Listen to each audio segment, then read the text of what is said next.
Last week we talked about the leader of the faction of Bone, the Chancellor of Bone, and the leader of the Council of Osteomancy. She is dead set on attaining true perfection, a perfection only attainable by purging weakness.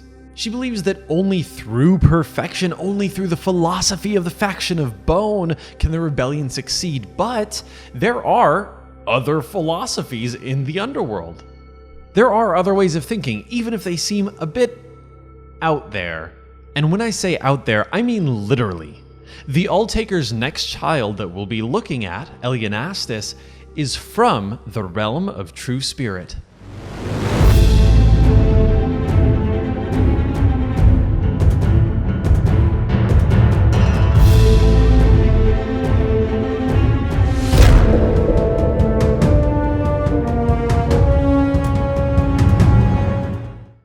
This is the School of the Dead. I'm Andrew Seco, and I will be your teacher for the day.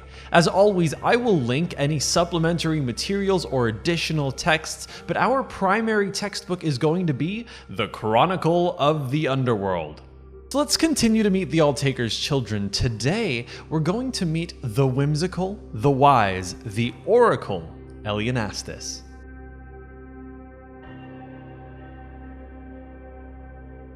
The city of Inverness is safe. At least as safe as anywhere can be in this world. It's protected by massive walls, reinforced through intense osteomancy and even bone-encased beasts. Safe, but perhaps too sheltered. As we mentioned in the episode about Gethsemane, the Alltaker is incredibly curious. And outside the safety of Inverness is a massive, ever-changing landscape called the Wallows. The Wallows stretch far and wide. Much of it is vast and empty, but sometimes, when civilizations fall or kingdoms forgotten, their histories and cities fade into the underworld. We'll cover the Wallows in more depth in another episode, I promise. What you need to know right now is that the Wallows are dangerous, but they offer a vantage point like no other. The edge of reality. Sure, you can see heaven and hell and even the mortal realm from some viewpoints. But most incredibly, in the far reaches of the underworld, deep in the Wallows, you can see the realm of true spirit. To quote the Chronicle, the realm of true spirit is said to be a place of thought and emotion, made material. So when I say you can see it, I mean more with your thoughts and emotions. You can't exactly walk into the realm of true spirit. It's not physical like that. It's more metaphysical, spiritual. It's a place you can visit with your mind. Curious as ever, the Alltaker stared out into the mysterious realm, but he didn't expect to find something staring back. He pulled its essence from the realm and tethered it to the underworld. He didn't form her body as he did Gethsemane's or Xyl's. He simply tethered her. Ellianastis. In fact, as attuned with the realm of true spirit as she is, it's unclear exactly how Ellianastis looks, in part because she's ever-changing how she appears, in part because she appears differently to those who look upon her. In fact, most mourners have a really difficult time understanding Ellianastis at all, just like they don't understand the realm of true spirit. But her connection to the realm and her connection to everyone who follows the philosophy of the faction of spirit is extremely powerful. They all seem to be affected by her. In fact, her emotions are so powerful that she even seems to have sway over other people's emotions. In the Chronicle it says, her sense of humor is an odd, impossible thing. When she feels mirthful, nearly a third of the underworld feels laughter bubbling just beneath conscious thought. Some respond with anger, some with joy, but none are left untouched. She uses her teachings to inspire hope inside the mourners around her. She sparks flames inside their souls, making once fading spirits stronger in heart and mind. Here's the thing. She's the leader of the faction of spirit, so everyone around her knows that she is absolutely powerful enough to hold that position. And yet, she doesn't act like the other faction leaders. Gethsemane and Xyl are constantly at each other's throats, playing political games, building militaristic strength, trying to become the most powerful faction. Ellianastis is hardly involved compared to the two of them. In fact, most mourners actually assume that she's not involved with the rebellion at all. She doesn't even go to the court. She holds the position in the court, but Kier is the de facto leader, going to all of the meetings and discussions.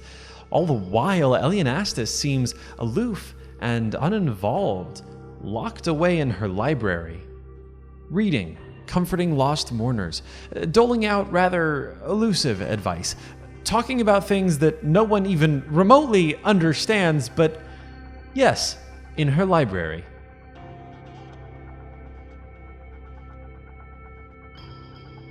The Heist Athenaeum is just as mysterious as the Realm of True Spirit, if for no other reason than its organization. It is a massive library with books, scrolls, artifacts, and knowledge buried so deep that one could spend a lifetime of lifetimes and still not study everything. Or at least that's true for most mourners.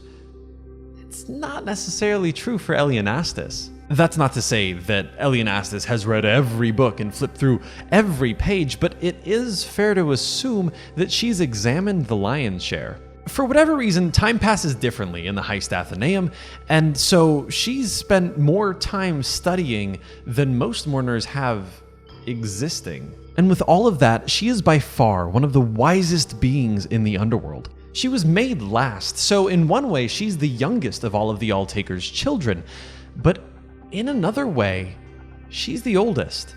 And though her methods are unclear, her loyalty is true. She cares about the mourners, and in ways we don't understand and gravely underappreciate, she fights for all of us. She fights for us to rise, conquer, and rule. So, you must have a lot of questions about Ellianastis. You should ask them, and I'll see what I can do about answering them. We'll answer in our comments, we'll answer in our Instagram stories. Wherever you come to us, we'll come to you. But for today, I want to ask you to do something a little bit atypical. I'm not asking you a question today. Instead, I want you to consider yourself as a mourner for just a moment. And I want you to consider how you would connect with the philosophy of the Spirit faction. How you might connect with the realm of true spirit.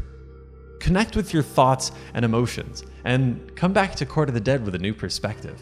Thank you guys for watching this episode of School of the Dead. Next week, we are going to talk about the traitor angel, X-Realm. And until then, go mortals, rise, conquer, rule!